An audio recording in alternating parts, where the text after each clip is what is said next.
Hello and welcome back to the AL Central Rundown. I'm Eric, and with me today is Lee, Dan, Sam, and Ty. We're in the second week of the 2026 baseball season, and it's been kind of a roller coaster. I think for all of us, the Twins started off 1-4, and then are kind of deciding if they're decent. The Tigers forgot how to play baseball for half a week. The White Sox forgot how to pitch period. Chase DeLauder is still red hot, and then the Royals are just kind of doing what they always have done, and then also their closer went on the IL. So it's been quite a week for it only being the first week. But just like last year, let's just start off very quickly with where we are standing up 8 games in. As always, your reigning, defending American League Central champions, Cleveland Guardians, still in the lead despite having a negative run differential again. How many times do we have to do this script? Behind them, the Kansas City Royals, who are at 4-4 with a -2 run differential. The Detroit Tigers, the only positive run differential in the league in the American League, are at 4-4, and then the Twins and White Sox are at 3-5. But it's a very different 3-5 between them. But it doesn't really matter; it's the same record. After 8 games, in the American League runs, the Tigers are fourth in the American League. The Minnesota Twins are fifth. We'll see how long that lasts. The Royals are eighth, the White Sox 10th, and the Guardians second to last. Again, they run this script every year because how long does the bullshit have to go for? Could we stop this? I'm so tired of it. when you have a good script, just keep going it. There's a reason tropes still exist in movies. I guess that's why Fast and Furious has like 8 movies. So, despite having the second worst offense according to runs in the American League, the Guardians have the fourth best pitching staff, followed by the Tigers 5th, the Royals 8th, the Twins 11th, and the White Sox almost 2 runs lower than the 14th place Tampa Bay Rays.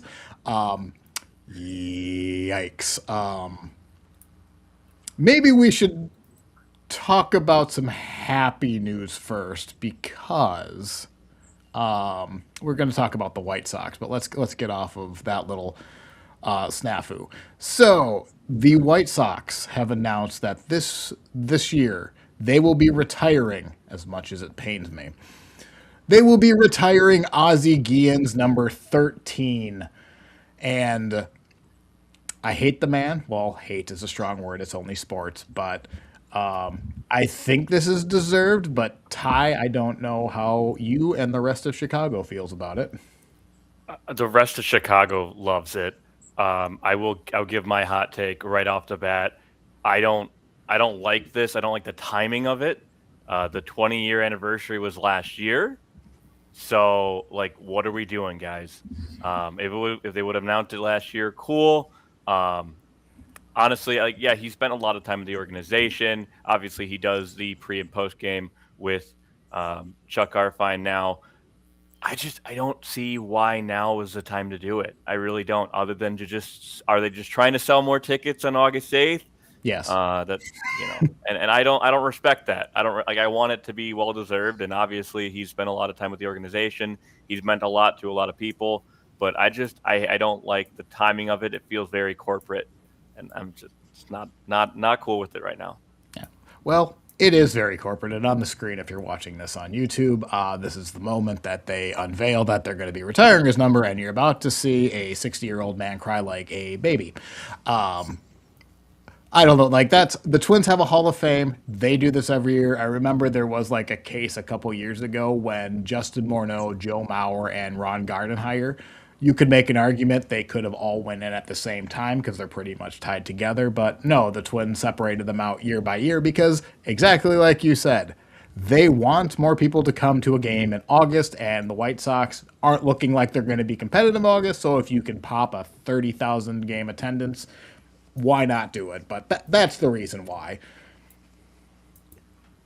I don't know why. Go ahead, Eric. I mean, I was just going to move on to my next point, so go ahead, Sam.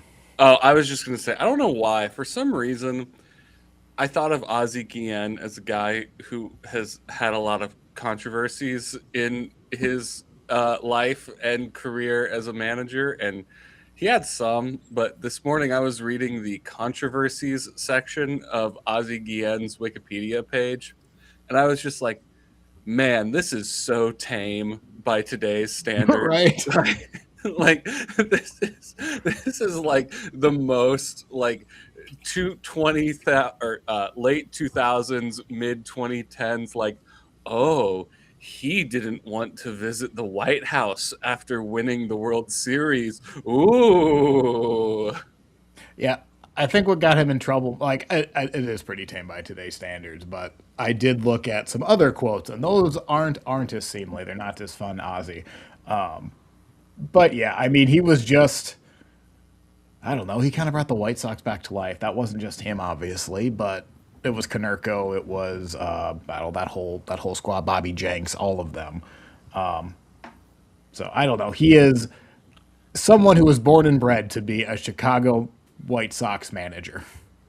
I did look up on StatHead. He is not only the 2005 World Series champion and manager of the year, he is third in wins in Chicago White Sox history, 10th in win percentage, fourth in games managed, and something that made me a little disappointed, he is only fourth in career objections. He's also last in the hearts of Minnesotans because we're not fans. But anyone else? Anyone have any good Ozzy memories? I could go on how he named the Piranhas, but that's about all I have. I mean, obviously, how he ended his tenure with the White Sox, being unofficially traded or however that works in what was that 2011? Yep. I think it was. So nothing else from me. September 29th. I think there were 2 games left on the season when they traded him, which is really interesting because that's well past the trade deadline. So apparently you can still trade personnel. For anyone who does not remember, he was traded with Ricardo Andres, who never reached the majors, to the Marlins for Johan Marinez and Oswaldo Martinez. Both of them made the majors, but they really didn't do anything. So that's of note. You don't see many manager trades anymore. So I looked it up. Apparently, it looks like this was the most recent trade of a manager in MLB. And when the AI was telling me about this trade and the recent manager trades in MLB history, it lists John Gruden being traded to the Buccaneers as an MLB manager trade. Seems about right. Fuck you, AI. Seems about right for AI. 2005. Lee, you'll appreciate this story. The Guardians are 15 games. Sorry, the Indians at the time were 15 games behind on July 25th. They came storming back in the AL Central into September, brought it to a 1.5 game deficit on September 24th against the White Sox were in the lead. This is the year the White Sox won the World Series. The final week of the season, I keep doing that. The Indians had the Rays and the White Sox. The Rays at the time, they hadn't turned into the Rays yet. They were god awful. This was still their expansion era situation. The Indians lost 5 of 6 in that last week after storming back from 15 down to 1.5 games. And that last 3-game set against Chicago, Ozzie, before one of the games, out on the field, looking at his own dugout towards the crowd, goes like this, just a choke sign to the crowd. And I think every team, all of us as fans of an AL Central team, probably have a similar story about Ozzie, where he was just an antagonist. That is my enduring memory of Ozzie Guillen as a Cleveland Indians / Guardians fan over time. So, seems like the kind of guy that if he was your manager, you love him, but if he's anybody else's manager, you can't stand him. We don't get managers doing that kind of stuff nowadays. That's hilarious. We need to bring that back. One thing, I'm pulling up the video here because it's always going to be funny. But I don't know if he did this often, but there was a game against the Astros that I'm pulling up here where he called for his closer, Bobby Jenks, who was not a small man.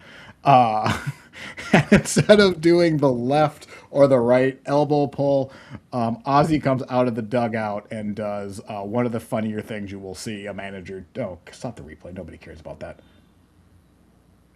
I liked that little animation of the stick figure throwing a was weird, baseball. though, That's right? very That's fun. 2005. Yeah. So I wonder while if that this was is brought to you by AOL. 'Cause that's what it Oh looked like. yeah. also, can we talk about how like every video from the 2000s looks like it's from 1984? Yes, I That's always really say this. disappointing. I always say that every video from 1983 to like 2005 looks like it could be from any year in between. Standard definition, ladies and gentlemen. Yeah, there, just give me the big and tall guy, like, Mhm. as if there was like any question because there's 2 outs in the 8th. Like, yes, this is just going to be a save. Can we talk about? It's a little bit funny that they give him a box with just his jersey in it. Like, is anyone, like, couldn't you just give him like a little like replica of the plaque they're going to put up, and wouldn't that be more fitting? But like, just he has his own jersey, guys. Yeah, I was I gonna don't say, I'm think- betting Is it he just has a one of those. regular jersey. Because it doesn't say anything special on it. It's just a regular Not jersey. that I'm I aware think of. it's just because I was gonna look for like a patch or something like on one of the sleeves. I don't. I think it's just his jersey. That's funny. I love Well, that. Oh, it's the WS05. Yes, it's the World Series jersey. But again, he has one of those. I don't think you need to gift it back to him. But so yeah, I guess it couldn't happen to a bigger SOB for Chicago, but I guess I'll be happy for Ozzie for just a bit. Any other thoughts on Ozzie? Okay. Well, we're going to move from one hot-headed manager to what I assume is going to be maybe another one, because Derek Shelton's has managed 8 games for the Twins, and it's been something. I will say I am typically a glass half full person, and I will be during this segment here. But he is very different from Rocco personality wise, in that Rocco was very like reserved, calm up until like the last couple of years. But if anyone, when 2019 and like 2023, Rocco was pretty mellow. That was one of the things that they had said it was a strength of the Twins, was that he wouldn't get too high, too low. He was just calm and steady. Shelton is very much more animated than that. He's also I don't want to say like making interesting decisions. I think there are decisions that I think I personally like. One was the 3rd game of the season. He piggybacked Mick Abel for Bailey Ober, who I don't really want to talk about Bailey Ober right now because it's going to make me very, very sad. But he piggybacked him in the 4th because, if you haven't heard, the Twins don't have that much of a bullpen. So I really like the move. The results, not what you wanted. He gave up like 5 runs in 4 innings through 80 pitches, load the bases twice. Mick Abel has not looked good. He just got lit up by Tampa Bay yesterday too. I think he has 7 strikeouts and 7 walks, I think, in 9 innings. So that's not what you want to see. He's been batting Royce Lewis 8th, which is perfectly fine if you look at Royce Lewis's track record. But what was really interesting, and it really kind of set the tone for me, is the first game, I believe.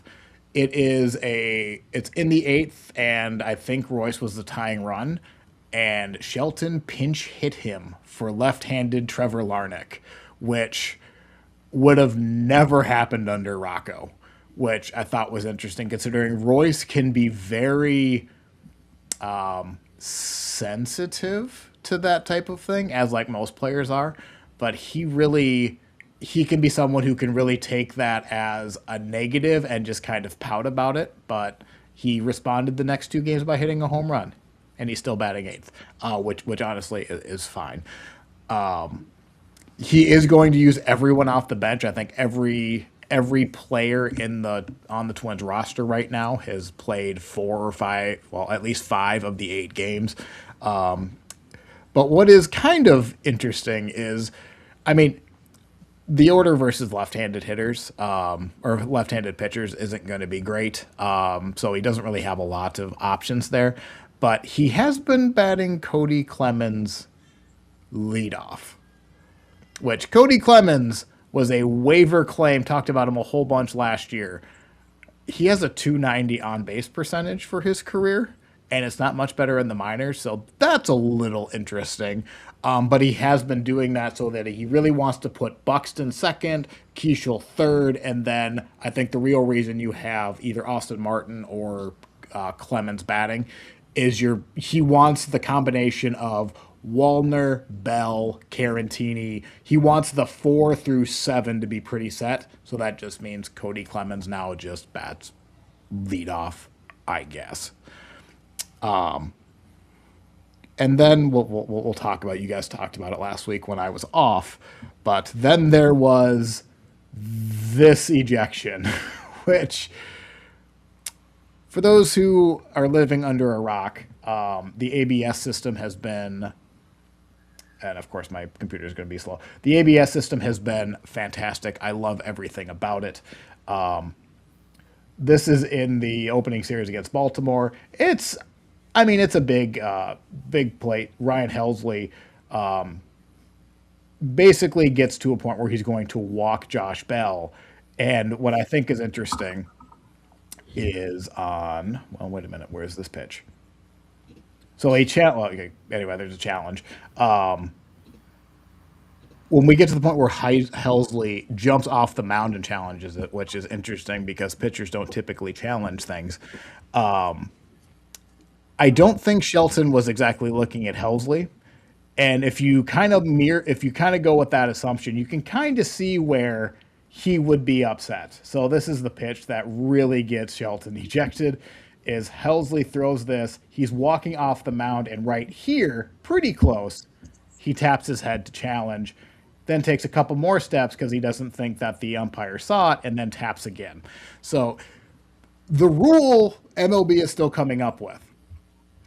There was a batter the first week of the season who flipped his bat and then challenged, and it was called off because the first motion has to be towards the challenge, or else it's void. Shelton clearly did not see the first tap, and it also, depending on how nitpicky you want to be, Helsley taking 2 steps before challenging, I think, is probably fine, but I don't know. What do you guys think? I mean, I said it last week. The umpire didn't make his decision immediately anyway, so Helsley had a delayed reaction because the umpire had a delayed reaction, pretty much. So yeah, it's one of those things that's a judgment call, and we're going to have friction on this judgment call now instead of the ball and strike.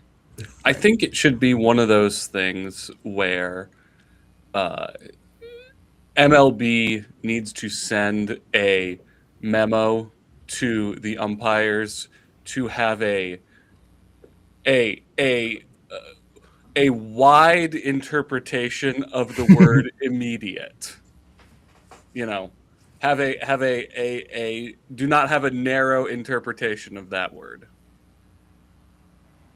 Yeah. Yeah. Fair. I also kind of wonder too, because umpires have been kind of called out. CB Buckner especially has not had a good experience with ABS. If you're going to leave it up to the umpire's interpretation, umpires do not want these to be challenged if they think they're going to be embarrassed. It'll be very interesting later on in the series if it's not a nanosecond after the pitch is thrown, if an umpire isn't going to be like, nah, you made a movement, move on.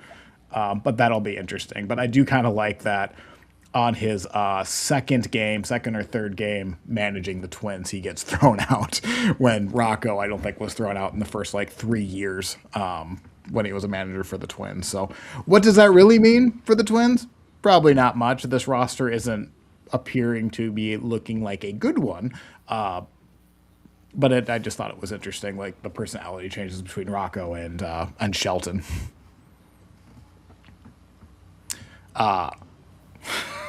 Moving on. This was just hysterical to me. What are you laughing about, Eric? Please tell me. We've all been there. Carter Jensen maybe stayed up a little bit past his bedtime yesterday and maybe overslept a little bit. Yeah, a couple days ago. Sam, why don't you tell us how Carter Jensen needs to get another alarm clock? Well, it's interesting because obviously Carter Jensen is a young guy, and this is what we would consider to be a rookie mistake. And that is what he happens to be, a rookie. And I wonder, again, I'm not concerned about this. I've shown up late to work before. I'm sure we've all shown up late to things that we needed to show up on time for in our lives. But it is what it is. And I think what the interesting part is, and there's all the things that you would want to hear from him, all the things that you would want to hear from the Royals writ large, I think, have been said. And he came back last night and he had a big hit, he had a 2-run double. He's played well since this. So not a horrendous thing to happen, but still, not something that you look for. Ryan Lefevre said something interesting about this last night on the broadcast, and this isn't something that I had thought about. But what he said was, nowadays there is a lot of pressure on the manager, because this happens all the time, by the way. But today specifically, oversleeping happens all the time? Just guys showing up late, right? That happens all the time.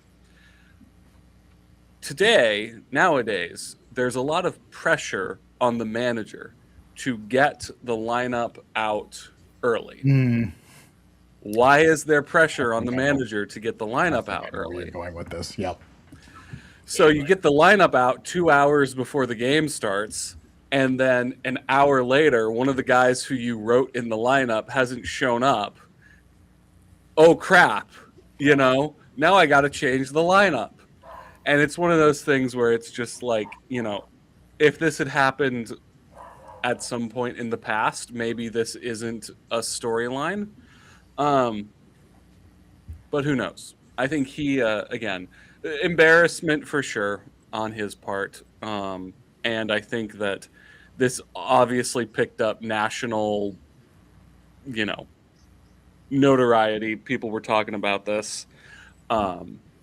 The Twins made a great meme. Did you see the post they had on I saw that day? they posted. I didn't actually look it up, but I'll pull it up while you're... They posted, set your alarm for opening day, and it was a screenshot of like the iPhone alarm page, and it was like 15 alarms set in a row for things that were like gates open, all the different like time frames for opening day. So a great meme came out of this. But yeah, I don't know. I think it's, again, it's one of those things. I'm sure it's not something that I think is going to happen again. But it is good. It is something that I think he's going to be hearing jokes about for quite a while. And I imagine that there you go. There's that tweet that the Twins made. I imagine that him and Perez and his wife will be having a very nice dinner at Capitol Grill, where Carter will be picking up the check. Yeah. And I'm sure he'll be buying drinks for the team next time they're out and about. So that's going to be such an expensive tab too, because like the veteran Selby's going to order for the wait staff. He's going to make the bar tab hurt. Yeah, but makes more money than I do, so I'm sure Carter will be okay on that. So, yep. But there's that. Yeah. Any other thoughts on the oversleep other than it was just, we've obviously all been there. No, it was funny. Yeah, it's a funny, it's a quirky little thing, but it's, we can move on from that. Okay. Well, the other rookie in the division we talked about last week is still pretty good. So Dan, why don't you talk about Chase DeLauder again? I will say this isn't all sunshines and rainbows necessarily this time. The play in the field has been excellent, obviously. But I will say, first and foremost, coming off of last week's episode, this hadn't happened yet. Chase DeLauder went a whole 2 games without hitting a home run, and so yikes, that was something to live with for a little while there after hitting 4 in the first 3 games. But yeah, so had just a couple regular ball games there. But the biggest thing that happened early last week was he was named AL Player of the Week. Incredibly deserved for that short span of time. Although I will say that is not necessarily a harbinger of things to come because, if I'm not mistaken, we talked this time last year about Ty France winning AL Player of the Week, maybe the first week of the season, if I'm remembering correctly. So he won the Ty France Award. I don't know, but hopefully that this pans out better than that did. What do you mean? He won a Gold Glove, and everything else was great. And And everything else was great. He spent the entire year on the Twins too, right? he went to the World Series. He did. That's a good point. He played in the World. So let's hope. So let's hope that trend continues. Just maybe so not the you're telling me production. is Chase DeLauder is going to play in the World Series, which is fantastic. They Hopefully he can actually the plays. Dodgers, Obviously. Well, the Dodgers started to get an eyeful of what DeLauder was capable of to maybe make that kind of thing happen. But the other kind of scary thing that happened over the course of this week is he fouled a ball off his foot early in the series. I believe it was game 2. Yeah, it was game 2. First inning of game 2, he fouls a ball off his foot. DeLauder has had foot issues in the past.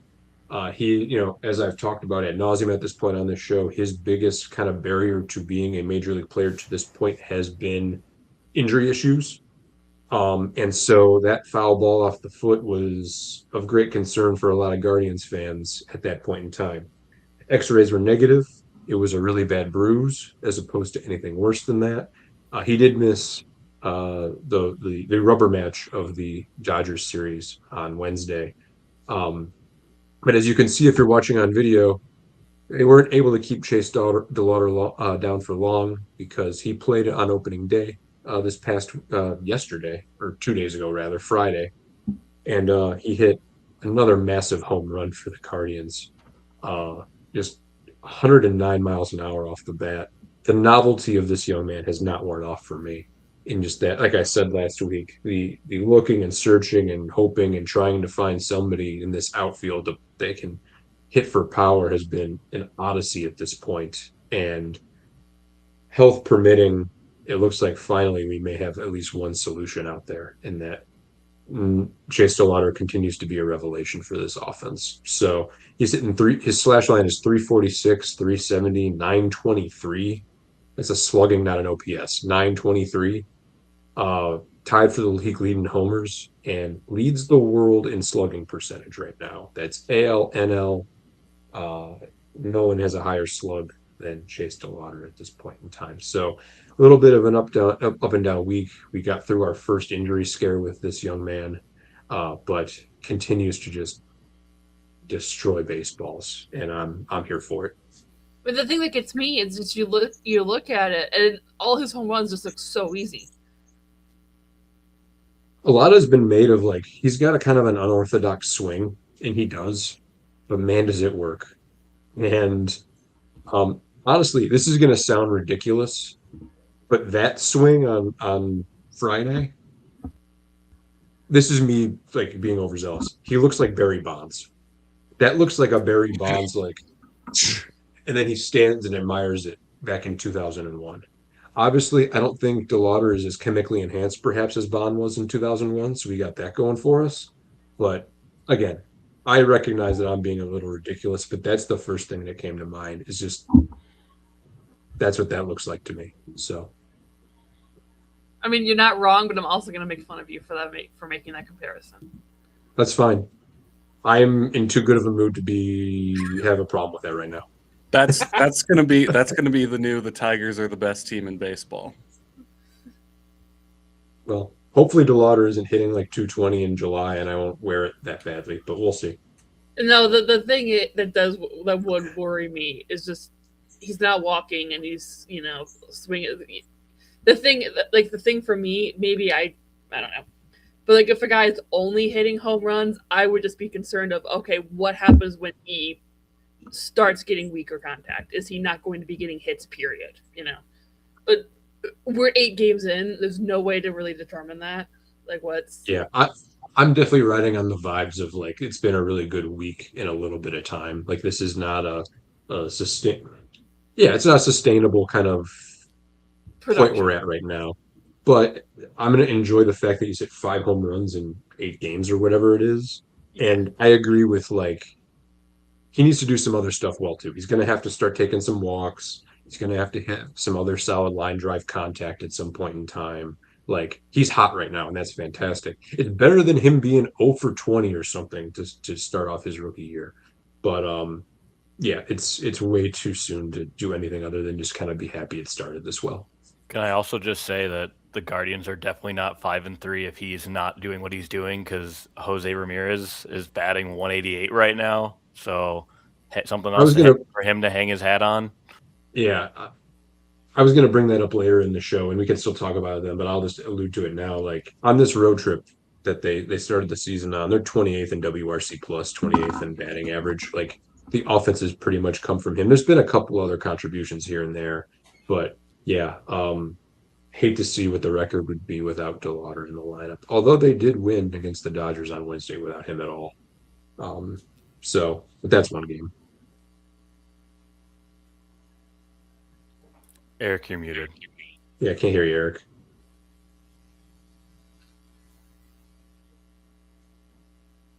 No, I can't. Okay, that was weird.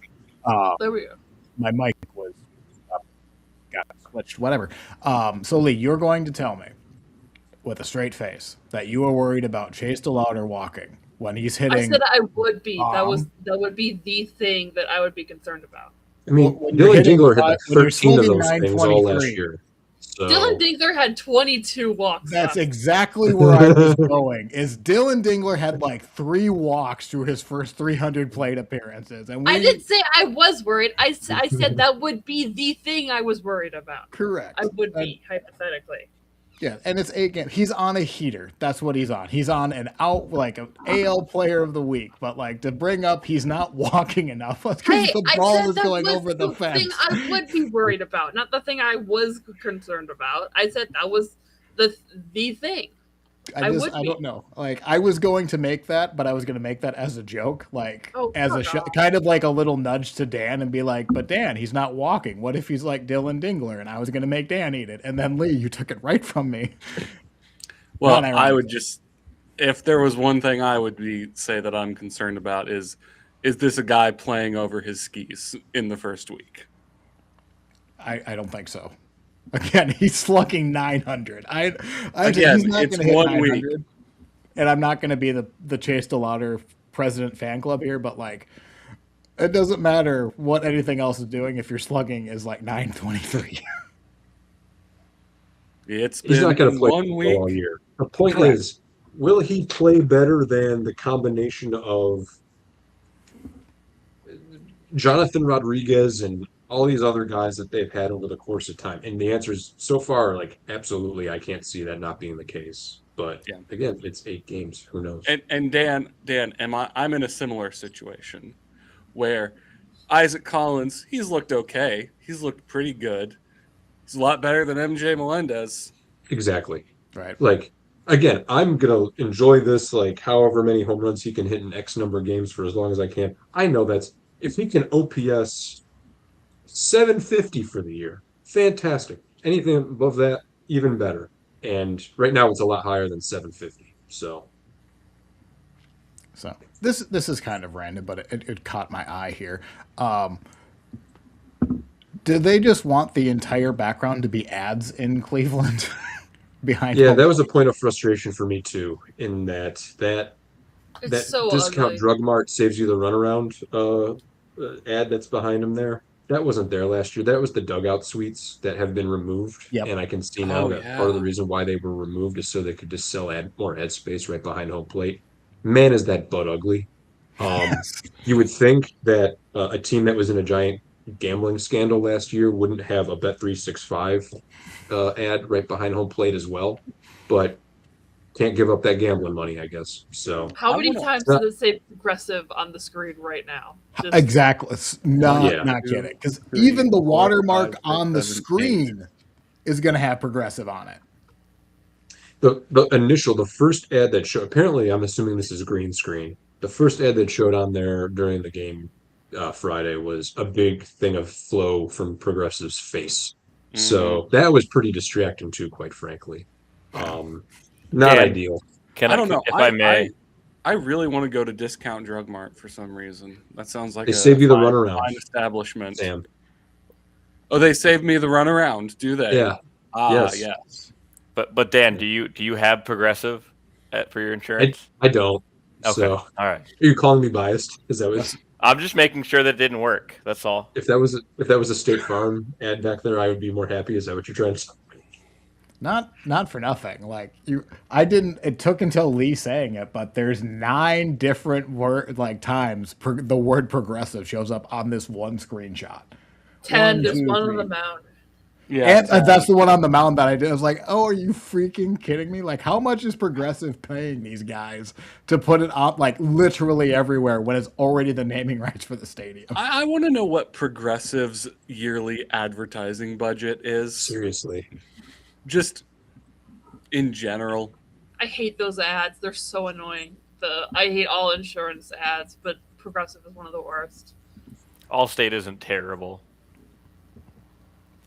Yeah, Mayhem. I prefer the general. I just like the commercials. If you listen to Law by Mike, if whatever on your YouTube shorts, he's not a fan of the general, so don't actually do that. I blame Progressive for the influx of every insurance company needs to have a quirky mascot, and I'm so sick of it. I thought, like, this is such a stupid thing for me to go back to, but, like, back when Twins TV launched and they played the Guardians for 5 seconds and all of that, I didn't realize that the Progressive watermark is going to be, like, a thing that's always going to be on the screen on the TV from the MLB broadcast. And, like, I couldn't help but think, like, do I really have to, like, look at the word progressive when we're going to be playing the Guardians? Like, when they're already in my head and I have to see their stadium name just in the top corner? Like, this isn't what I want in my life, but that's obviously a nitpick. So, any other thoughts on Chase DeLauder or like the word progressive? No. Very excited glad to you see. did. I want to know how much money Murakami. Flo has. The actress who plays Flo, I want to know how much money she has because I know a little bit about how commercial royalties work, and I would imagine she is a very, very rich woman. I'm They've very got their own excited little to see cinematic DeLauder universe going on over versus there. Murakami. DeLauder versus Murakami will be fun. What did you that'll say, be Dan? fun. It's not important. Let's move on. Yeah. Fair enough. Let's move on to the let's move on to the Tigers because they're turning it around, but boy did it look ugly for a couple of games. It was so bad. It's not okay. So they got swept by the Diamondbacks, and it's not that they were playing bad, right? It's not like they just sucked all 3 games. It's that these losses were some of the most infuriating.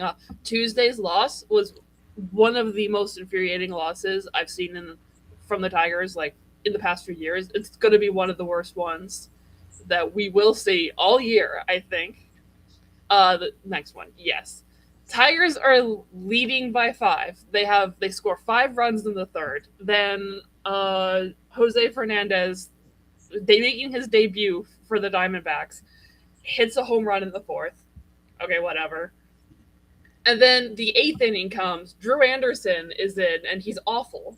By the way, his first outing against the Padres was awful and bad. And then Will Vest comes in with I think it was 2 on, nobody out. And he leaves with 2 on, 1 out, and the Diamondbacks have scored 3 runs. So that's really fun.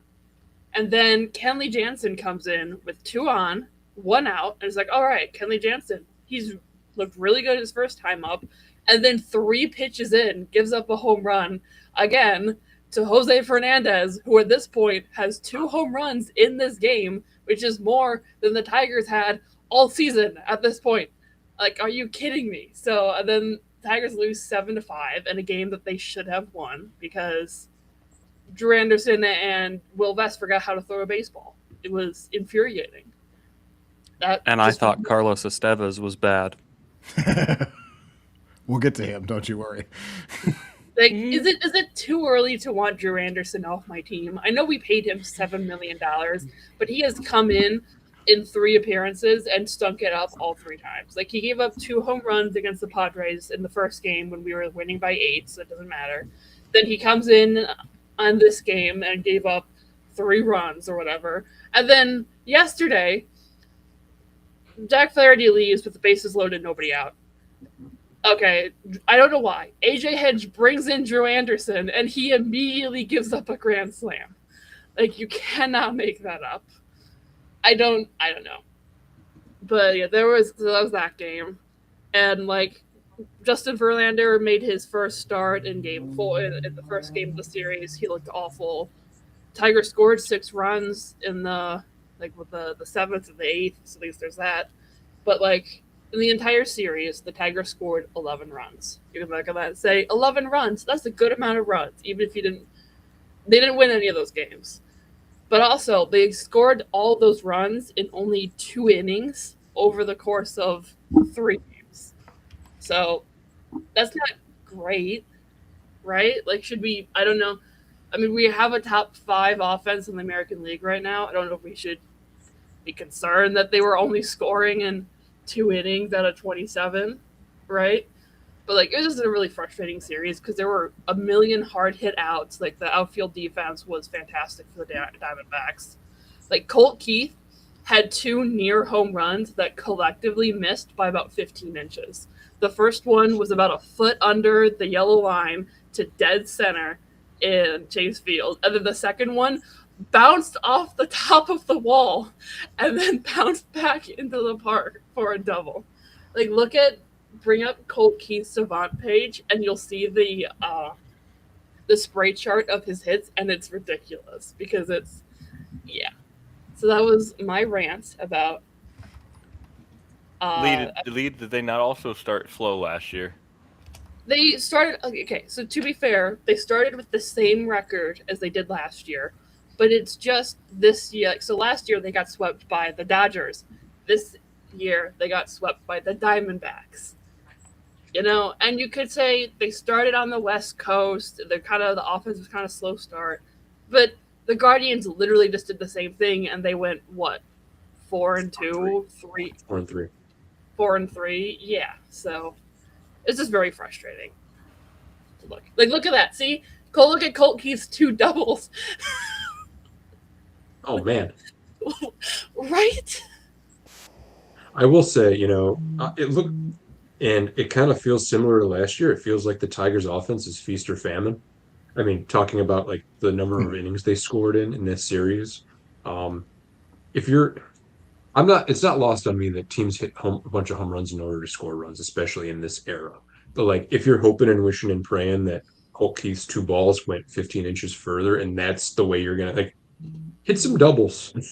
Get a hit with some guys on scoring position. Like, they're not hitting home runs is the thing. Like, it took until yesterday for a Tiger not named Francis Dylan Dingler to hit a home run. Like, only in the first 6 games, only 2 runs scored out of like the 27 that they had were scored by a home run, and it was one singular 2-run homer. So they're getting other hits. It's just the fact that they're not. They can, when someone gets on base, they can bring him in. It's just the fact that they're not getting hits to get on base in the first place. They don't actually have that many left on base. They're pretty good with runners in scoring position this year. It's just the fact that I think the Cardinals broadcast had it, and I saw a clip of it. The Tigers were hitting like 160 with no runners on, but they're hitting like 350 with runners on. It's not the same issue that they were having last year where they could really getting on, but then just like had no runners, couldn't bring in runners in scoring position. Like last year, they started off 1-22 or something on the year with runners in scoring position. But this year, they're just not getting runners on to score them. They can score those runners. They have all that, but they can't. Yeah. First hit's the hardest. I get it. Exactly. That makes a lot of sense. I appreciate that context. That's a good point. Yeah. So it was just very frustrating to watch because when they get on base, they can score them. Like Dylan Dingler's doing great. Colt Keith looks great. McGonigal's doing great. Torres is doing good. But then you got guys like Torkelson, who's hitting like 150, and Green, who still looks bad. not great. Carpenter, who hit a home run yesterday, but he went like 9 strikeouts to start the year before getting a hit. So it's just slow start. What's interesting there is the 3 names you named just now that aren't doing so well are the people that I would be like, oh, Detroit, they depend on those. Like, those are the guys you would expect to be performing. So, yeah. It's not like I'm not really concerned about them not picking up because I think they will, except maybe I'm concerned about Torque. It's the fact that there are these other guys who aren't like the usual suspects who are doing really well is great. It's just really frustrating to see like guys like Carpenter strike out a bajillion times before getting a hit. So Can we talk about Verlander for a minute? sure. I've fallen and I can't get up. I will bring up that picture in a second, but like I'm pulling the highlight, or I'm showing the highlights from his first start, and I know it did not go exactly as planned, but he went on the IL with a left hip inflammation. classic old guy injury. Yep. Yeah. And the rumor has it was because he caught Brandon Inge's opening day ceremonial first pitch. Yeah, that's the bit that's going around at least. Are we sure it's a bit? How confirmed are we sure that it's not a bit and not? I don't know. He's at the end of the day he is still an athlete, but also he's still an old man. So like yeah. If you can't crouch down halfway to catch an opening day pitch without your hip getting inflamed, you shouldn't even be able to like pass a physical to play high school football if you can't do that. Yeah, that's kind of my point. It's like, well, it seems kind of silly to think he can't do that. How would he, still be able to? Well, to be fair, I don't think they're going to let Justin Verlander play high school football. I think he might be a little bit aged out. Well, he might still have some eligibility left. Who knows? Not sure. I'm with you guys. I don't buy it. Like, if he can't bend down like that in order to mime that catcher's catch or whatever, how is he going to throw 95 miles an hour over and over again? I mean, he was hitting 95 at his first start. So you throw max effort at whatever velocity that leads to is my point. Like, there's a lot more strenuous things he's going to put his body through over the course of the start than crouching. So I don't buy it either. Verlander says that it's like very low inflammation. It's not like necessarily worried about. He said that if it had been later in the season, then it's something he could play through. But since it's April, they're like, yeah, how about we just shut him down for now? Is pretty much what he said. I mean, take that with a grain of salt because we went through the Alex Cobb disaster or whatever you want to call it last year. But the fact that they're saying, and Hinch is also kind of, agreeing with them, they wouldn't shut him down if this was July. Then I'm like, okay, I buy that. I was thinking last year during the NFL season, Aaron Donald should just come back for the Rams after Thanksgiving every year. Like, I feel like the old players, they just like Travis Kelce. Don't mess around in September and October, buddy. Just once we get to Thanksgiving time, that's when you come on the team. I think they should do the same thing for Verlander. Just, all right, buddy, after the trade deadline, come on in and we'll get you in here for our postseason push. But Lee, who's going to be on the rotation instead of Verlander then? They brought up Peter Montero. He's going to be pitching today. Does that worry you at all? Not really. He looked really good in his first start in Toledo. He looked decent to good in the WBC when he was pitching. He was the sixth man out for the rotation. He's always kind of been the sixth guy. He was the sixth guy last year. So, yeah, I mean it is what it is. It kind of sucks because today Verlander was supposed to be pitching, and this was going to be his first start back in Comerica. They did a big thing out of it, and then by the way, he's injured. So, that's kind of a little anticlimactic there. But I don't think Peter Montero is going to be that much of a decline from what Verlander was going to give us. So I think we can go from one injured pitcher to another because you guys kind of called it last week that if Carlos Estevez did not figure his stuff out, there might be an IL stint on his way, and that happened in a foot contusion. IL. So Sam, go ahead. in that his only appearance of the year, by the way, in that disaster against the Braves, he took a ball off his foot, ankle area. It didn't seem like it was, to me, it looked like something that most guys would just shake off. Now, he continued pitching, obviously, because he gave up a grand slam.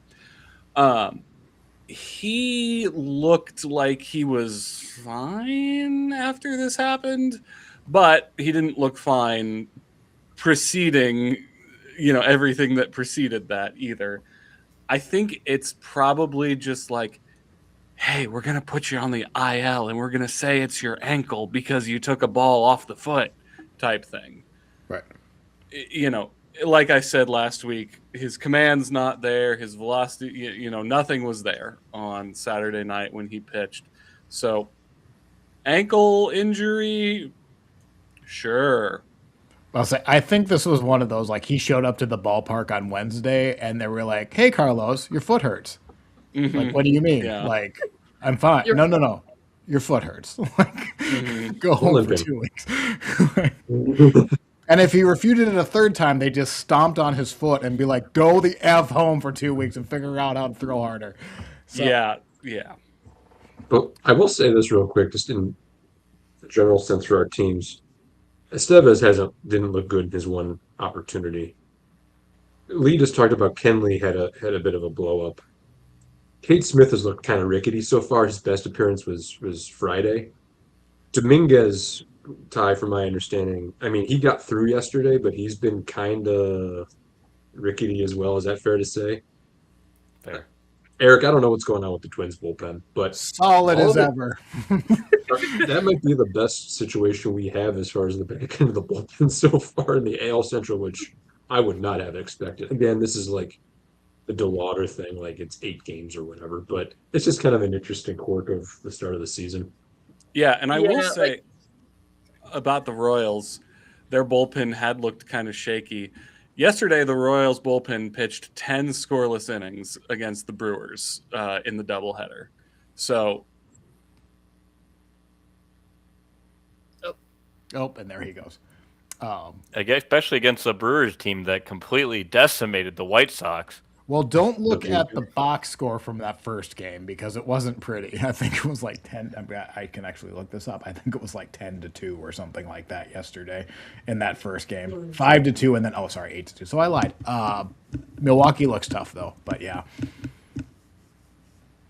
So while he's figuring that out, why don't we jump to the White Sox had some socks on socks action and return their Rule 5 pick. I don't like how that sounded either. I see disgusted faces on cameras. I don't blame you. I don't like it. I'll never say that again.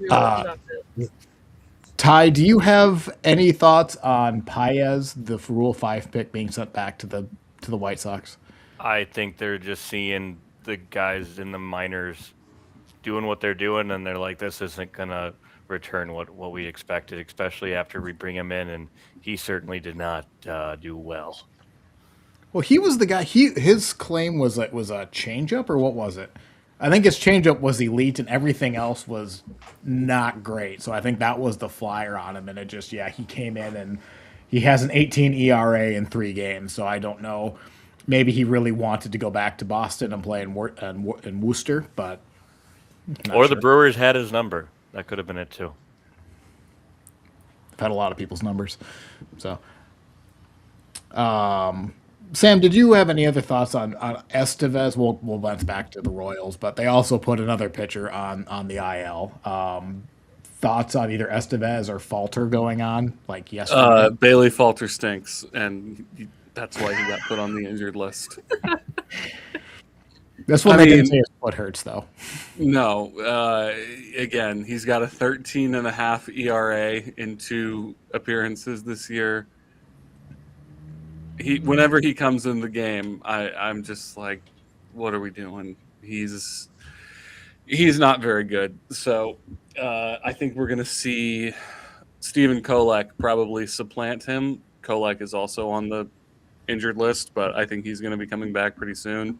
So Bailey Falter, I won't be surprised if he gets DFA'd at some point, but we'll see. Yeah, all right. Good to know. I guess there was kind of a minor trade. We're all over the place right now, but this is the random opening or random notes. And then we're going to talk Twins Royals here for a bit. But Cleveland made a minor trade. I don't even know. Jonathan Rodriguez is no longer with the organization. I think that is probably the biggest name in this trade you're going to see. But Dan, I don't know if you have thoughts or if that surprised you. That's former playoff game cleanup hitter Jonathan Rodriguez for the Cleveland Guardians, who was traded over the course of the past week. Yeah, so Rodriguez is, I think, as far as I can remember, the last in line of a certain archetype of outfielder the Guardians were trying. I talked about this earlier, searching for some outfield offensive production.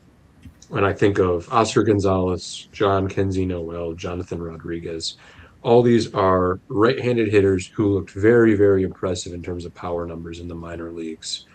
And all were varying degrees of somewhere between pretty bad and mediocre when they actually came up to the show. And Rodriguez was somebody that, again, looked awesome at AAA for a couple of years, but completely unimpressive when he made it to the major leagues. Also, not a very good fielder out in right field to go with that. So he felt like the most logical person to exit the 40-man roster in order to get Rhys Hoskins onto the 40-man roster. And so that move was made over the course of the last week or so. And then as opposed to DFAing him or he ended up getting traded as opposed to released, which Guardians were able to get something back, at least for him. Interestingly, to Baltimore, who also has Noel at this point in time in the organization. So they apparently feel like they can make something out of these ball players. But not it feels like a resolution. It feels like kind of the closing of the book of that kind of era of player that just didn't kind of work out. So, and hopefully there's a new one starting here with some other guys. But yeah, that's kind of the end of that situation in terms of that archetype of player for the Guardians. I did look because John Kenzie Noel has not played for Baltimore. He did not make the opening day roster. So him and Jonathan playing AAA together. Speaking of the Guardians outfield, I did have a question about that because I was curious. I saw during the Seattle series that Kwon was playing a lot of center, but then he was playing left again, I think yesterday or the day before. So how's the split been for him there? It's going to be a mix. I think if you were to kind of put the Guardians outfielders in a pecking order for who's going to play center field, I think Kwon would be second on it behind Daniel Schneemann. I think Schneemann's ability to be in the lineup is going to be dependent upon his ability to hit at a decent rate, because he plays six positions very well. Amongst them is center field. He made a great play Friday, ranging to his left, lunging, catching a ball. He's really solid out there. But interestingly, Angel Martinez played some center last year, played quite a bit of it, honestly. And the Guardians have made the decision they'd rather have Kwon in center than Martinez, because Martinez has played left or right as opposed to center when they're both in the lineup together. Mm-hmm. So at this point, I would probably say I'd expect Kwon to be in center maybe like 2/3 of the time. It just kind of depends on how well Schneemann performs. Do you think that'll change this? Because, I think you said at the start of the season they were worried about Kwon wearing down more. So if I wonder if in July he switches back to left. I wasn't expecting them to put him out there this much, this early, this fast, quite frankly. So I don't know that my perception's right on this anyway, but I think it kind of feels like the Guardians are like, we're playing DeLauder, because he had played every game up until he hit his foot with the foul ball. Playing Kwon, it feels like they're kind of like, I don't want to say going for it, but like they're being a little less calculated and cautious than they have in recent years, at least so far. All right. I'll go back to the Twins for a little bit. They traded for Garrett Acton for a minor league prospect that probably isn't going to amount to much. Garrett Acton himself is a waiver player. They jumped the waiver wire to get this guy, is really all that happened. He throws like a 95-mile-an-hour fastball. That's about it. I will be surprised. I will be curious to see how many relief pitchers the Twins have on their 26-man roster by the end of the year. As in, like, are they going to have 50 pitchers because they're going to churn through so many waiver claims and they're going to find the 5 that maybe throw 30 decent innings? I think that's the strategy now. Garrett Acton is the first one during the season to do it. But the other thing I want to touch on was a little bit more serious and also just really scared everyone in Minnesota. I believe this was the opening day for Target Field. And Byron Buxton, again, like in the World Baseball Classic, gets hit in the got hit by a pitch in the forearm. And what was really concerning is almost immediately he just calls in, heads for the dugout, and is in the clubhouse in less than 30 seconds. In a tie game, too. For Buxton to ever leave a game was the shocking part voluntarily. There are video footage of him stealing a base in Boston and slapping the base because he knows he's hurt, but then he's also still running away from the trainers who are actively trying to make him better. There's a near similar thing in center field where he crashes into the wall and you see him really do like he sees Rocco. It's a long jog from the dugout to center field, and he sees Rocco on the training doing that little jog, and he's looking right in the crowd. This man does not leave the game, and for him to immediately wave for the dugout. Now it was 30 degrees, and getting hit by a pitch is not fun, especially in the forearm when it's cold. But to leave immediately, that was very concerning. This is a tough dude, but it is just a forearm contusion. It's not broken, thank God. His exact words after he was asked about it was, "It ain't broken, so I'm good." That's it. He might be in the lineup today. I haven't checked. They play, I believe, in 45 minutes or so. Buxton he's a man who should know when he's injured and when he's not. So, Right. And I think that was kind of it. It was almost like Luke Gieshel, if you remember, broke his forearm on a near identical pitch last year. Buxton got hit in the World Baseball Classic with getting the similar pitch. I remember back in 2020, Brent Rooker, when he was with the Twins, he had a really good first week and then broke his forearm on a pitch. So, there's some PTSD with pitches to forearms in Minnesota, and this was another one, and it was almost like, I don't know, where this offense is if Buxton goes down. And he himself has not been good. I think he's batting 150 and with little power, but at least he's healthy, because the world is better in Minnesota when Byron Buxton is healthy. But so dodged a bullet there. All right, now we can move on to we did have one series going into the year. Before we go and do the serious stuff, can I just talk a little bit about Cole Keith? Just briefly, because I mentioned him earlier, but I want to talk about him some more. So the thing for Keith has, since he debuted in 2024, has been, and he did this again last year, he sucks in March, April, a little bit into May, but then he heats up and then he's fine. This year, however, it looks like he's started off really hot, which is very encouraging to see because he's not done that. So in 2024, in April, March, he had a 154 batting average with a 387 OPS. In 2025, April, March, he had a 181 batting average with a 580 OPS. Currently, he is batting .417 with a 1045 OPS.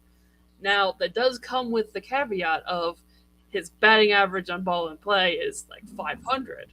But he looks really good to start off the year. And I'm very encouraged that we're going to get actually just a full year of production out of him rather than just 4.5 months of production out of him. Because if he could be this good, I'm not saying he's going to be .417 batting average good, but if he can be good Like from the start, that's going to be so good for us. So he might be breaking out a little bit. Cole Keith breakout year. I'm here for it. Let's hope. It also, But Lee, I'm a little concerned he is not walking that much. Are we sure that this is legit? you sure he's not walking that much? I thought he's got 2 walks. You get McGonigal or Keith. That's one or the other. It's got to be McGonigal. Same story. I would be equally concerned about both for not walking. Shut up. I hate you guys. And they haven't hit 5 home runs in 8 games, so they got that going against them too. So that's Cut like a 'em. double whammy. Cut everyone. No, it did bring into question just kind of the infield situation. Because we got Torres at second, Javi at short, McGonigal at third. And then do we put Keith at first because Torque isn't playing well? Or do we put Keith at DH? And it's a whole mess. But that's not the point right now because we don't know how Torque is going to be, even though he's kind of doing bad right now. They But really point went and is- told. They really went and told Keith, "Don't worry, Colt. You're going to play third this year. We got that set in stone. That's what you're going to do. You can get comfortable over there." Man, did that And- last very long. Yeah, I think he's done. Let's see where he's played so far. He's played 1 game at first, 4 games at third, and 2 games as DH. So the thing is, McGonigal looks defensively really good at third. I mean, he's been good at short too, but he's just been playing third more because we have Javi at short more often. Has there been a point where McGonigal hasn't looked good? Like, is there anything No, he hasn't really. done exceptionally well? There was is it 2 days ago? I think he got thrown out trying to steal third. That was pretty much it. That's like the only. He had 1 3 strikeout game. That was it. I mean, he looks really good. So What's his on-base percentage? Is he walking? Should we be concerned? fuck off. Okay, I'll stop it. We're going to talk in a I'm moment never gonna about say another. anything again. We're going to talk in a moment about another player who hasn't walked yet this year. So For your Stay record, tuned. McGonigal's on base is a 412. He's got 4 walks to 4 strikeouts. So Okay, we'll give him a pass then. That's fine. yeah, he has never played at any level. He has played professional baseball. He's never had more strikeouts than walks. He's always walked more than he struck out. All right. Anyway, I just want to mention Cole Keith, and you guys turned it into let's dunk on Lee. So fuck you guys. Well, I don't want to say it was payback, but it was. Payback for what? What have I done? The to you? chase to Lauder, I'm worried about if he's not walking when he's I hit. said that was so. What's the, Go back and watch it. I said that would be the thing I would be worried about. I didn't say I was worried about. I said that was the thing that would be concerning. How about this, Lee? We're not dunking on you. We're dunking on the Tigers. Sure. I mean, I was dunking on Lee. Like that was. I mean, I can't even. What's hilarious about this is when Lee said that, I'm like, you know what? That's a fair point. Like, it's pretty early in the season. He hasn't walked a lot. Like, yeah, this isn't going to be sustained. And it's like Eric, who's like, oh, this is the most ridiculous thing I've ever heard. Okay, because he's hit 5 home runs. His slugging percentage is .923, and we're worried about if he's walked this Do you season. think his slugging is going to stay at 923? My Of point course was it isn't, what but, happens. like, My point was what happens when it goes down. You know, it's going to go down at some point. Is he going to be walking to make up for At some it? point, they're not going to lay a fastball in the middle of the zone for Right. him to hit 109 miles an hour. Is he or is he not going to take that pitch? We don't know yet because it hasn't happened yet. I was about to say, like it was, and maybe this is just because like Minnesota is very like Byron Buxton's a good example. Whenever Buxton goes on a heater, it is such like instead of enjoying it, Minnesotans are just like, well, he's gonna get hurt in 2 weeks anyway. Like it always goes back to like the negative. And like Lee, I'm not saying you were doing this, but like it just kind of went back in my brain. It's like, can we not just enjoy a dude with a 923 slugging percentage for like half a minute, and we have to worry about if he's gonna walk? Like, and again, Lee, this isn't what you were trying to say, but it did seem like that's a tad ridiculous. Who cares if he's walking when his slugging Hey, man, percentage is in 2 months when Chase DeLauder has 50 strikeouts and 2 walks, you know, maybe then we can make Dylan remember Dingler this jokes. conversation. I was ready to come up and like I was gonna poke fun at Dan a little bit and say like, remember when Dylan Dingler didn't walk at all and he still had a Gold Glove Silver Slugger year, and then Lee just like it did. I don't want to say like it actively bothered me, but it was almost like, are we kidding here? Like we're actually talking Dylan about. Dingler has 2 walks this year and 2 home runs. He's doing great. There you go.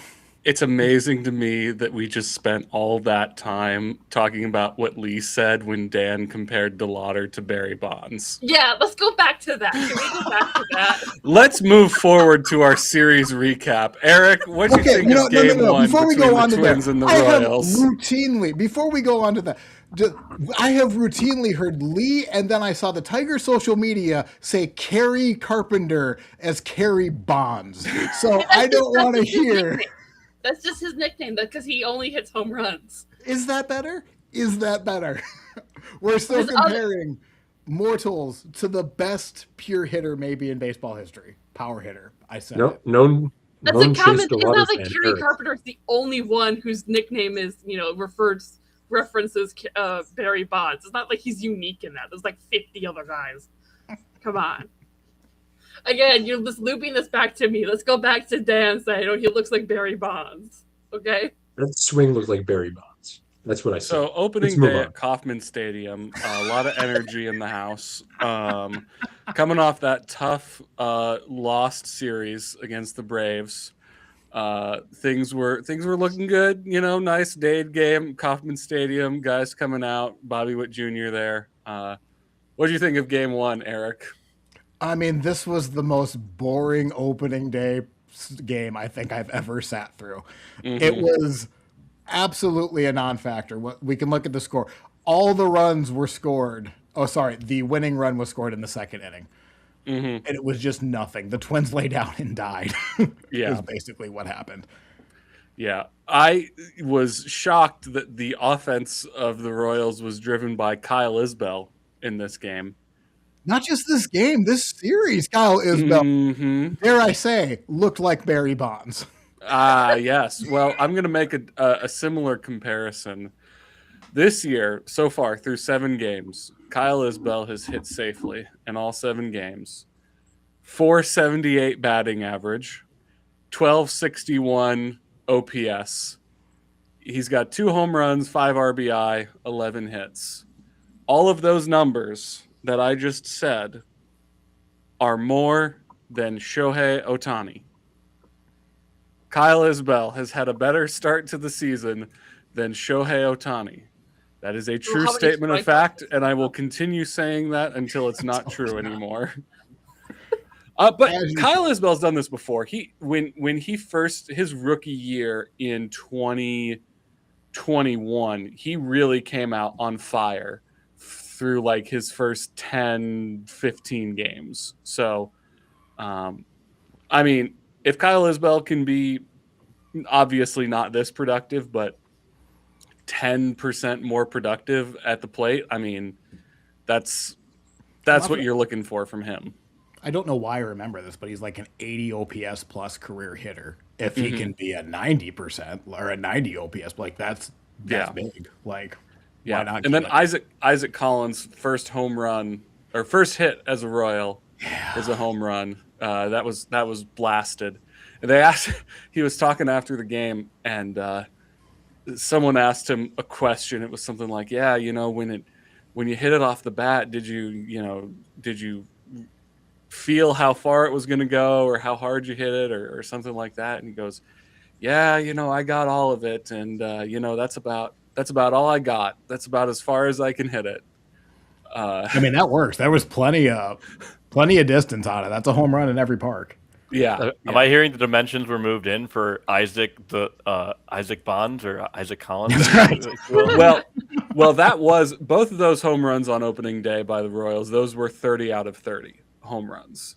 But I will also say on Wednesday's game, that was the rainy game,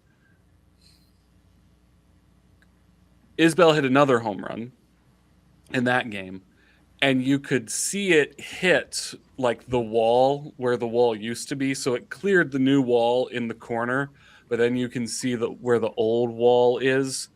And I was looking at that home run on Savant. That home run was a 26 out of 30 home run. And Salvi hit another home run last night that was in like the first row of the new seats in left center field. That was a 28 out of 30 home run. So they're hitting these home runs that are clearly, and this is the home run that, or no, that is not the home run that Isbell hit. But they're hitting these home runs that wouldn't have been a home run last year, but they're still a home run in 26 and 28 out of 30 MLB parks. Right. So there you go. Then Wednesday night, the Royals got to Joe Ryan, didn't they? Yeah. Oh my God. Like, he looked awful. And I kind of wonder if, like, Joe Ryan himself is a bit of a head case. It wasn't the best playing conditions in Kansas City. Like, to the point you're going to see in a couple frames here. Like, could they have just delayed this game, like, to the next day? Or like Sam said before we hit record, like, do an afternoon game possibly? Because, like, there's days there's frames you can't really see the ball. But with that said, like, Kansas City was playing in it too, and they sure made Joe Ryan look pretty easy. He also, his last start in Kansas City kind of lit him up too last year, so you can't even say it was strictly because of the weather. They might have a read on him. I mean, he really is a two-pitch pitcher. That's a great point you just brought up there, Eric, and they talked about this stat on the broadcast, and I wrote this down. Joe Ryan's first 10 starts against the Royals, he pitched 60 1/3 innings and gave up 9 runs. In his last 2 starts against the Royals, he's pitched 6 innings and given up 10 runs. Dang. Yep. So perhaps the Royals have made some kind of adjustment against Joe Ryan. But like you said, Noah Cameron was pitching in the same conditions on Wednesday night, and he went 5 innings and gave up 1 run. So did just fine. did just fine. So the Royals' number 5 starter outpitched the Twins' number 1 starter. Yep. Just gonna leave that one there. When, especially if, let's just say the splitter isn't splitting for Joe Ryan, he's going to be very hittable because, like, his whole thing is deception off his 2 fastballs. So, like, that is what it is. Here, I thought, like, at this point, call the game. Like, you're seeing this. Yeah. I know the Twins are making a little bit of a comeback.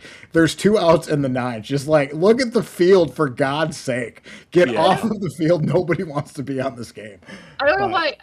Umpires have been so, like, the Tigers game yesterday, it took them forever to call the game. And, like, since, like, the 7th inning, Benetti is like, just call this game, but they didn't. They didn't call it until 30 minutes after they already paused it in the top of the 9th. Like, what do we? You can just call games, man. You can just stop trying to force players to, So, and then the third game too. Like the Twins had, Taj Bradley. Taj Bradley has looked so good. He has like an inning, his last 2 starts, he's had an inning where it looks a little shaky, but man, does the stuff play right now. You're also looking at the lone run. So like Salvador Perez with a rare error. It really wasn't an error. It should have been an error on Cody Clemens on the bases because he's clearly sleeping. Salvi claims it and just throws it into left field. And he costs him a run. So, like, whatever. He went all year last year without making an error. Perez did. Wow. Really? This was, I think, Salvi's first error since, like, I don't remember what it was. I think it was, like, August 2024. This was his first error since then. The thing that gets me is that it's so dumb because, like, it's not like he was pressed for time. He didn't even need to make that throw. He just like, let me just throw it over there. Oops, it's in right field. Well, he was clearly in like a double take because I think he was kind of like, well, if Clemens wasn't reacting when Salvi showed him the ball. So like he was basically baiting him to do it. And I think he just threw it, obviously, with a little bit less accuracy than he intended. But yeah, the lone bright spot, and you just saw the bases were loaded against Lane Thomas. I'm not going to tell you Lane Thomas is Lane Bonds, but the bases were loaded and Bradley was able to get out. I think he touched 100 this game, which is the second start in a row where he's had a pitch over 100. Whatever, velocity can certainly. It's not the entire thing, but it certainly does. Certainly does help. Tristan Gray, by the way, is coming for Brooks Lee's job because Brooks Lee has looked awful. Tristan Gray, we're going to see it in just a little bit here, has a pretty big double, and then also he hit a grand slam yesterday.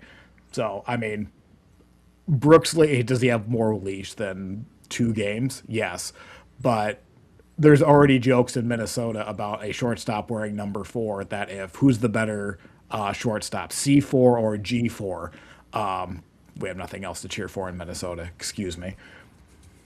Yeah, and I will also say about this game, Cole Reagans didn't look too good in the first couple innings, but started to click and started to look like he was putting some things together in the last 2-3 innings that he pitched. So hopefully that's a good, hopefully he's back on the pace that he was on in 2024. Well, and not for nothing, he didn't give up a run, so he couldn't have pitched that horribly. Yeah. Really, what the deciding factor in this game is, we're about to see it, is the Twins hit 3 home runs in the 9th, and that's what did it. And it was still a well-pitched game. The Twins didn't even particularly play that great in this game. It's just a mental error by Selvey in the first, or in the second, and then in the 5th, or in the 8th and the 9th, they just gave up some runs. I'll say the Twins bullpen, I'm not going to tell you it has looked good, but it has not been abhorrent to where you have to shield your eyes against the screen. Yeah, and I will also say Steven Cruz, who gave up those 3 home runs in the top of the 9th inning, last year he pitched 45 innings for the Royals and gave up 5 home runs in those 45 innings. So I don't know where that came from, but clearly he was not on his bet. And this wasn't his season debut, but he's only pitched. He just recently came up to the team. So I don't know what his deal is, but he actually had a decent outing against the Brewers yesterday. So who knows? Yeah, it's just relief pitching. What do you do? Yeah. Cody Clemens. Yeah, go ahead. Giving up 2 opposite field home runs to left-handed hitters doesn't feel like that's an outlier to me. That's just bad luck / maybe he was being too predictable pitching outside, and Minnesota hit on that. Well, it's not like he left the first pitch to Wallner. That was more a lot of the play. The one to Clemens didn't really get a lot. This one did, though. Josh Bell does what a 10-year veteran should do with that pitch. That was right down the pipe, and Bell just murdered that ball. So yeah. The Royals repainted their visiting bullpen to a Circa Sports advertisement there. So, well, that's fun. So that's it. That's the series. Royals won 2-1, 2 games to 1. I don't want to say it was like a blah series, but there was a blowout that there was never in doubt. The Twins, it was a close game in the first, and then the first game was just like Sam said before we hit record. It was every Twins-Royals game of the last decade. Some team scores 3 runs early on, and then that's it. That's all we need for the rest of the game. May as well skip and fast forward.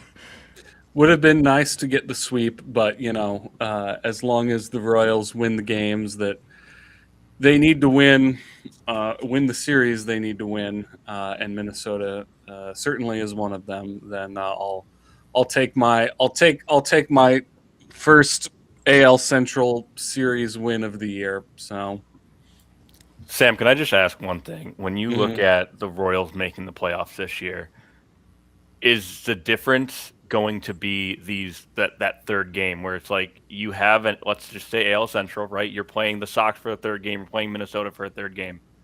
Do you think the difference between the Royals making the playoffs and not is getting that sweep over the team that realistically you should beat? I do. I don't think that necessarily. Obviously, you got to win the games that you should win, think the Royals have done a good job. Last year, the Royals went, I think, was it like 10-3 against the White Sox? And I think the year before they went 12-1 against the White Sox. Now, obviously, there are more teams than just the White Sox that are teams that the Royals ought to beat. I think it's really going to come down to playing competitive and playing well against the good teams. And look, the Royals have a chance to win a series against the Brewers in about 10 minutes here. I think we would all consider the Brewers to be a good team. They've got a tough schedule in the month of April. They got to play 3 at Detroit. They got to play 3 against the Yankees. They got to play 3 against Baltimore. I think winning those games and going 500 against the good teams is really what's going to separate the Royals from going to the playoffs or not. Not going 0-6 against the Yankees this year is really going to separate the Royals from going to the playoffs or not. That's a good point. I forgot they went 0-6 last year. Yep. So, anyway, but yeah, I think, again, it would have been nice to see that as a W, but the Royals also very tough schedule in April. And if we go into May and the Royals are 500, I'll be happy with that. All right, so that is our first series recap of the year. We do a prediction, and everyone else picked the Royals, and then I picked the Twins because for spoiler alert, I had to pick them last week because I don't think I'm going to be able to pick them this week in good faith. So Lee, Dan, Sam, and Ty are all at 1. I am sitting at 0. But now we have 2 series to predict, a 4-game series with Detroit at Minnesota, and then a 3-game series of Kansas City at Cleveland.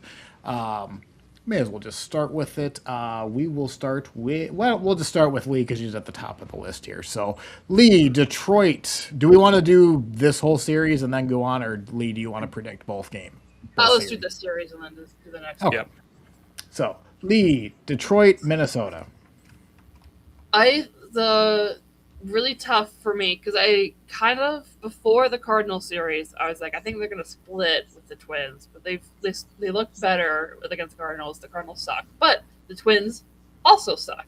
So I am going to say the Tigers are going to win 3 out of 4 on this, but I think one of those wins is going to be late and close and late for this one. Gotcha. Dan. There's only one team in this division that currently has a positive run differential, and that's the Detroit Tigers. I think the Detroit Tigers take 3 of 4 from Minnesota. Sam? This is a 4-game series, yes? It is. I'm going to choose a split of the series. And for no reason other than the fact that Lee said that the Tigers were not playing bad against the Diamondbacks. I would counter that by saying you got swept by the Diamondbacks. So I think again, it's early in the season. I think Minnesota's got some amount of grit to them. They were down 11 runs against the Royals and ended up losing by 4 runs. So I think there is some amount of gufta that the Twins have, and I think they're going to show that at home against the Tigers. Lee, do you have a rebuttal? Or not really a rebuttal? I maintain the fact that they didn't play bad in that series. There was a combination of bad pitching, and they still scored 11 runs in that series. They just lost by 2, lost by 3, and lost by 1. That's not, I would not consider that playing bad. There was just get Drew Anderson off my team. Okay. And I would counter again by saying they were playing against the Diamondbacks. I don't think the Diamondbacks are that bad. I think they're going to be like around 500. It's just their bullpen that sucks. I would say their bullpen looks. I think they have the worst bullpen in the majors right now. Again, they got some good starting pitching. They got a really good offense. I think they're not that bad.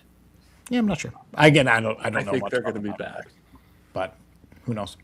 I think it was a hot take for Sam to take a split. I That's a bit rude. I don't know Look. about a hot take. Look, if you ever A think tepid take. the Twins or the Sox are going to split against Kansas City, I don't know, against any other team in the division other than themselves. Look, this is Tigers all the 3-1 Tigers. I will say it's not a hot because like in a 4-game series, the most likely outcome is always a split. They have But two baseball teams, one that's a playoff baseball team, one that's not. It's not a coin flip. one. The Twins. It's a we have more to throw at you. We have more batters than you. Like, I don't know. I get what you're saying, but like it's still there is still like the coin flip mentality. The split. I think. Do I think the Tigers are favored to win? Yes. Do I feel like we come back next week and you tell me the Tigers swept? I think everyone's going to be like, yeah, that's about right. But I think a split is perfectly acceptable. I guess so now you're not just doing taking that the just to be Twins, contrary okay. again. Oh no, I'm not, because again, it's the most likely outcome in a 4-game series is a split. Minnesota has not laid down and die like I have seen so many Twins teams lay down and die when they get down early. So like that is something. The bullpen so far hasn't broke. Do I expect it to break? I do. They're going to break pretty hard, I think. We did But- already blow one game against the Orioles. Yes, but what bullpen had at the start we opened the show saying every closer, and because we couldn't name the Twins closer, has said we couldn't pick on the Twins, but like every closer has blown a save in the first week. It happens. Can I ask you a quick question, Eric? Yes. If I hadn't picked a split and I had picked the Tigers, would you have picked the Twins straight up? I wasn't for going to this- pick the Twins because I can't. Unless the Tigers, I don't know, start playing basketball in the 3rd inning. I don't know how they lose this series outright. So like, no, I can't in good faith. Yes, and also I am a glass half full person, and with my team I cheer for, I am going to go for the best outcome. Now the best outcome obviously is the Twins win it, but I'm not Realistic ridiculous. outcome. I'm optimistic but realistic. All right. Yeah, Lee, we'll go Kansas City and Cleveland. Lee. This one's really tough because I think they're really well matched for each other. We're either going to get some stupid slugfest or it's going to be like 2-0 type games. I think, where is it at? Is it at Guardians? It's in Cleveland. It's in Cleveland. I'm going to go Cleveland then. I think that's going to kind of be a difference maker a little bit, just in terms of. I think it's going to be really close though. Just type guards. I should. That'd be fine with me. Dan. Speaking of bad bullpens, Kansas City's going to bring their 5.90 bullpen ERA to Cleveland, and I think that's going to play a factor in at least one of these games. Perhaps one late come from behind win for Cleveland, as they're known to do. Maybe the first walk-off of the year, who knows? But I think Cleveland will take 2 of 3 from Kansas City. Sam? Well, I think the Royals are going to bring their bullpen that pitched 10 scoreless innings against the Brewers on Saturday. And I think the Royals are going to win 2 out of 3 in this series. And I'm going to make a further prediction about this series, which is I predict that Bobby Witt Jr. is going to have a big series. He has not quite, he's been good, but he's not quite put it all together in this young season. So I think he's going to go into Cleveland and he's going to have a big, big series. Did you see where the Brewers have a clubhouse turtle that they named? Oh, yes. Bobby Jr. I saw that. There was much discussion of that yesterday, and I'm wondering, I guess they fly privately, so it's not too much of a wonder how they're going to get that turtle back to Milwaukee. And apparently it's a tortoise, not a turtle. Oh, my bad. I couldn't begin to tell you the difference. Like they both Who have could? films. As One far of as I them know. can swim and the other can't, but I don't know which one. Both of them know karate. Both of them live in a sewer and eat pizza. There's no difference. Ty. I have Guardians going 2 of 3. The Kansas City's going to win the first game. Just letting everyone know that now. Okay. If I was a professional, I'd look this up. What are the pitching matchups? I think it's going to be Noah Cameron is going to be pitching the first series, and then I believe it's going to be Cole Reagans and then Michael Wacha. They skipped Michael Wacha. He apparently had some type of illness, but I'm assuming he's going to be back for this one. No, BB starts game 1, I believe. I believe it would be Messick, Bybee, Williams for Cleveland. By the way, Parker Messick 6 scoreless against the Dodgers last week. Yeah. So game 1 is Noah Cameron, Tanner Bybee. Game 2 is Cole Reagans and Gavin Williams. And then game 3 is scheduled to be Michael Wacha and then Cantillo. I think God, Guardians those are will be all- the first 2 with a lose. You know what? The doubleheader today's throwing me off. Messick's probably throwing game 2. That or they're Yeah. skipping him for some reason. Boy, those are all really good matchups. They are going to. I would take a coin flip on literally all 3 of those. So, like, I really don't know who I'm picking. I think So it's going to come down to bullpens, or just one of them is going to have a bad day. Okay, yep, that's a good. Lee, I'm taking that as a tiebreak. I'll go with the Guardians, only because the Royals bullpen was not that impressive to me. So that's going to be a close series, though. I could easily see the Royals taking this. So I'm really split on this, but all right. Now we do have that third series that's going to end when we record next week. Do we want to call Sox Kansas City? No, we'll predict it because we'll have that starts on the 9th. That's the Thursday, so it'll be mostly over. done by Yeah, the we need to predict we need a this third as one. well. Okay. Yeah. Okay, that's fine. White Sox, Kansas City. I'm gonna say Kansas City is gonna take 3 out of 4. If it was a 3-game series, then maybe but no. White Sox bullpen is non-existent. They don't have starting pitching. Hey, we did bring up Lucas Sims, so Oh yeah, that's gonna be the difference maker. I'm just Shit, saying. maybe I have to change my prediction. No, 3 out of 4. The Royals. Dan. White Sox are already minus 27 on the year. Yeah. Royals 3 of 4. that was the Brewers series. Hold on, just wait. We might sweep sluggers. the AL defending champions. Just keep that in mind. That is league worst run differential, by the way. I didn't realize. Known sluggers, Milwaukee Brewers. Yeah, man. I mean, they're tough. I mean, the Brewers are what they get to the They're a good ALDS team. last year. Yeah. Their MO isn't usually high scoring. It's pitching and keeping it close. Sam. I think the Royals are going to win this series, and I would like to make a further prediction that Murakami is going to hit multiple home runs in this series. Is Murakami going to turn into the new, like, Mike Trout hits 3 home runs and the Angels lose 4-3 or whatever? Like, is that No. where this I is think going? No, well, the first part, yes. Second part, no. I think it's so funny. I don't remember if I mentioned this.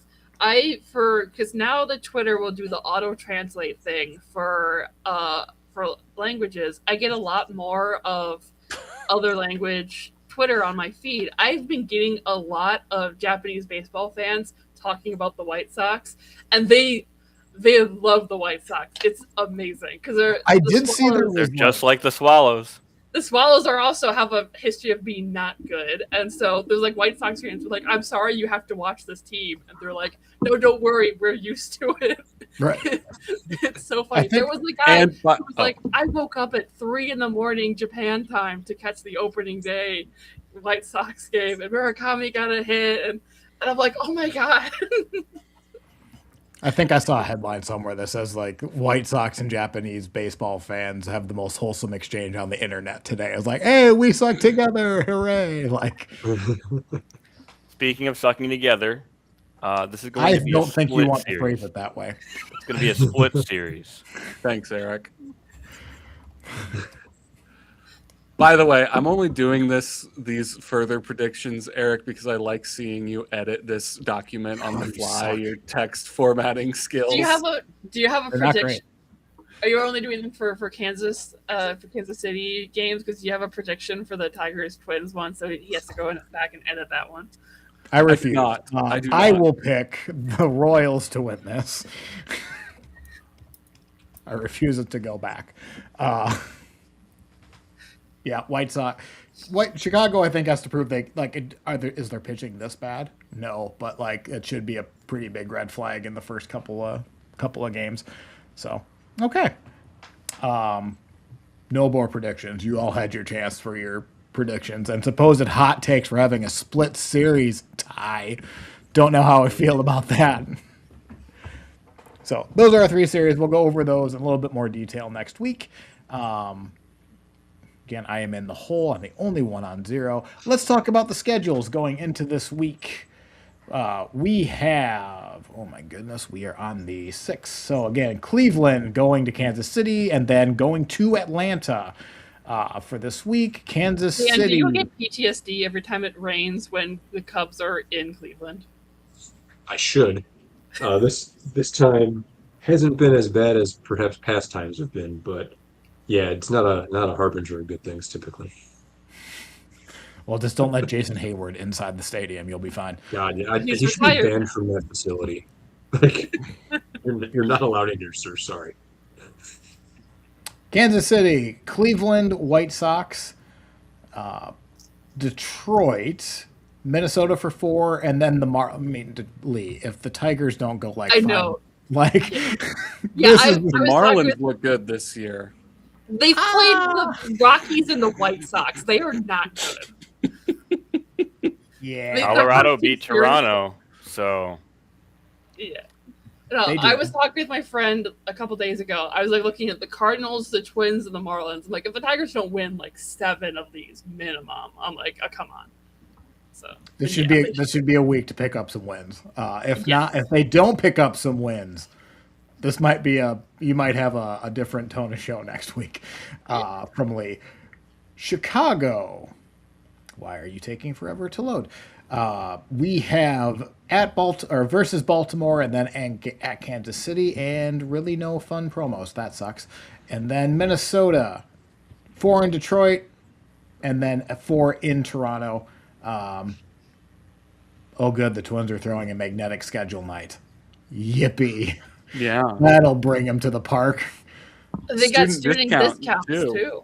They do, yes. I also saw the White Sox had $5 night on Wednesday, so I'm assuming that's an every week thing. every Tuesday. We didn't talk about how the Twins opening day there was a power outage. Oh yeah, we did forget about that. That was weird. Apparently, it wasn't even like anything. It was literally all of downtown Minneapolis did not have power, and they Yeah. just had The to delete it. electric bill was on Joe Pollad. It was auto pay on Joe Pollad's credit card, but then he canceled that, and then no one reminded anyone to True. So they need to figure out how to pay the electric bill. It's true. They had the auto pay on, and then they signed Victor Carantini, and he didn't know if he could make the bill this month. So like he was going to push it out. He was going to pay it. Don't worry. He was going to pay it all, but he just forgot. What do you do? So I think with that we'll end the show. 3 series this week. We'll see where we're at going into next week. But thank you all for listening. See you.